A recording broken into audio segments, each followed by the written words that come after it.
So guys Asus को बारेमा त हामीलाई थाहा नै छ। यो भन्दा पहिला चाहिँ गेमिङ स्मार्टफोन चाहिँ लन्च गर्ने गर्थ्यो। गेमरहरुका लागि स्पेशली चाहिँ एकदमै कमालका फिचर स्पेसिफिकेसन भएका स्मार्टफोनहरु चाहिँ लन्च गर्थ्यो। केही समय अगाडि नै Asus को ROG 5 सिरिज देख्न मिलेका थिए।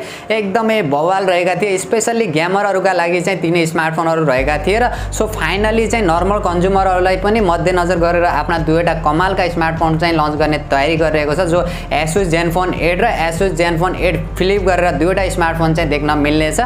Asus Zenphone 8 फ्लिप को चाहिँ हामी अर्को भिडियोमा कुरा गर्ने छौं र आजको भिडियोमा चाहिँ Asus Zenphone 8 को बारेमा कुरा गर्ने छौं। के फिचर स्पेसिफिकेसन रहेका छन् र हामीले नेपाली बजारमा कहिलेसम्म देख्न सकिनेछ र नेपाली बजारमा चाहिँ के कति प्राइस सम्म चाहिँ देख्न सकिनेछ सम्पूर्ण जानकारी दिने छौं र भिडियो अन्तिमसम्म हेरेर जानकारी लिनु होला। र भिडियो मन परेपछि भिडियोलाई लाइक गरेर तलपट्टि देख्न सक्नुहुन्छ रातो बटन, त्यसपछि चाहिँ सब्स्क्राइब गर्नु होला र साथमा रहेको नोटिफिकेसन बेल आइकनलाई दबाएर अल नोटिफिकेसनलाई पनि अन गर्नु होला, ताकि मैले जति पनि नयाँ भिडियो अपलोड गर्छु सबैभन्दा पहिला नोटिफिकेसन हजुरलाई मिल्नेछ। ओके सो गाइज अब चाहिँ ढिला नगरी आजको भिडियो सुरु गर्न चाहन्छु। Asus Zenphone 8 को बारेमा कुरा गर्ने हो भने सबैभन्दा पहिला चाहिँ म यसको डिजाइन, डिस्प्ले र बिल्ड क्वालिटीबाट नै सुरु गर्न चाहन्छु।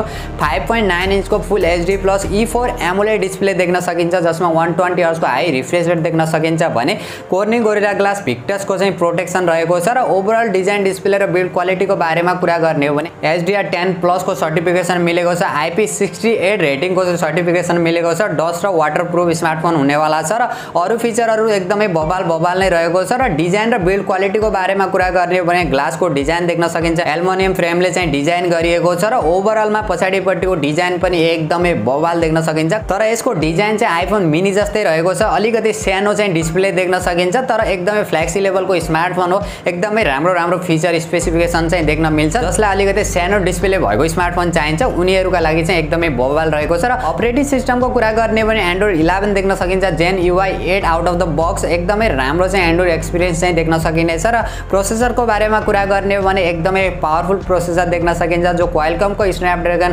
888 चिपसेट प्रोसेसर देख्न सकिन्छ। 5 नैनोमिटर फेब्रिकेसन टेक्नोलोजीमा चाहिँ बनेको छ। गेमिङका लागि पनि एकदमै राम्रो रहेको छ। 5G को सपोर्ट रहेको छ। LPDDR5 र्याम देख्न सकिन्छ। स्टोरेजमा चाहिँ अलिकति फरक देख्न मिलेको छ, जो 64GB मा चाहिँ UFS 2.1 को स्टोरेजको सपोर्ट रहेको छ भने 128GB र 256GB स्टोरेजमा भने UFS 3.1 को स्टोरेज देख्न सकिन्छ। एकदमै राम्रो कुरा हो यो पनि। र क्यामेराको कुरा गर्ने भने पछाडीपट्टि दुईवटा क्यामेरा देख्न सकिन्छ, जो मेन क्यामेरा 64 मेगापिक्सलको सोनीको IMX686 सेन्सर देख्न सकिन्छ भने सेकेन्ड क्यामेरा चाहिँ 12 मेगापिक्सलको देख्न सकिन्छ। यो पनि सोनीकै सेन्सर देख्न सकिन्छ, तर यहाँनिर चाहिँ कुन सेन्सर भनेर अलिकति कन्फ्युजन रहेको छ।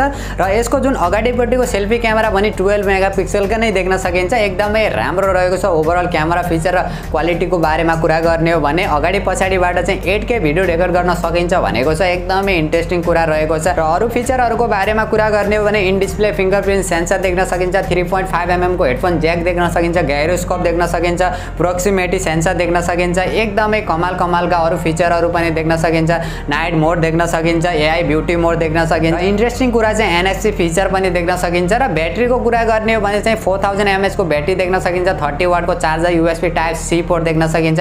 ब्याट्री ब्याकअप चाहिँ एकदमै डिसेन्ट मान्नुपर्छ। यो प्राइस सेगमेन्टका लागि अलिकति बढाएर लन्च गरेको भए चाहिँ एकदमै इन्ट्रेस्टिङ हुने थियो। र भेरिएन्टको कुरा गर्ने हो भने चाहिँ चारवटा भेरिएन्टमा चाहिँ देख्न मिलेको छ, जो 6GB plus 128GB, 8GB plus 128GB, 8GB plus 256GB स्टोरेजका साथ चाहिँ देख्न मिलेको छ। र प्राइसिङको बारेमा कुरा गर्ने हो भने चाहिँ अहिले कुनै फिक्स चाहिँ भएको छैन, तर यसको एक्सपेक्टेड प्राइसको बारेमा हाम्रो नेपाली बजारको कुरा गर्ने हो भने जो यसको बेस भेरिएन्टको चाहिँ हामीले 90,000 सम्म चाहिँ देख्न सकिनेछ। तर हाम्रो नेपाली बजारमा चाहिँ सायद दुईटा भेरिएन्ट मात्र लन्च हुन्छ जस्तो चाहिँ मलाई लागिरहेको छ, जो 8GB प्लस 128GB र 12GB प्लस 256GB स्टोरेज वाला चाहिँ देख्न सकिनेछ।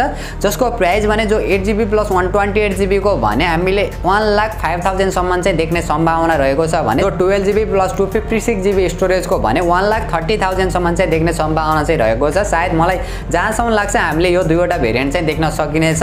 आशा गरौँ चारैवटा भेरिएन्ट लन्च हुन्। एकदमै राम्रो प्राइसको अप्सन पनि हामीले देख्न सकिन्छ। स्टोरेजको अप्सन पनि देख्न सकिन्छ। र Asus Zenphone 8 को ओभरअल ओभरअल डिजाइन फिचर र स्पेसिफिकेसनलाई हेर्ने हो र मेरो पर्सनल ओपिनियनको बारेमा कुरा गर्ने हो भने चाहिँ ओभरअलमा एकदमै राम्रो रहेको छ यो स्मार्टफोन। यदि हजुरहरूलाई चाहिँ एकदमै फ्लेक्सी लेभलको स्मार्टफोन, अलिकति सानो डिस्प्ले भएको, अलिकति सानो साइज भएको स्मार्टफोन चाहिन्छ भने चाहिँ हजुरहरूले मजाले यसको वेट गरेर किन्न सक्नुहुन्छ। ओभरअलमा फिचर स्पेसिफिकेसन त एकदमै बवाल नै रहेको छ। प्राइसिङलाई हेर्ने हो भने एकदमै राम्रो रहेको छ। जुन प्राइसमा लन्च हुने भनिएको छ त्यो प्राइसका लागि एकदमै बवाल मान्न सकिन्छ। तर अलिकति यसको डिस्प्ले साइज चाहिँ अलिकति सानो भएको कारणले चाहिँ अलिकति हजुरहरूलाई नराम्रो लाग्न सक्छ। अब जसलाई सानो डिस्प्ले भएको स्मार्टफोन मनपर्छ उनीहरूको लागि त एकदमै राम्रो नै रहेको छ। स्पेसल्ली एसुसले चाहिँ तिनीहरूको लागि नै टार्गेट गरेर यो स्मार्टफोनलाई चाहिँ लन्च गरेको। जस्तै आइफोन 12 मिनी लन्च गरेको थियो त्यसैको कन्सेप्टलाई चाहिँ यसले कपी गरेको जस्तो चाहिँ मलाई लागिरहेको छ।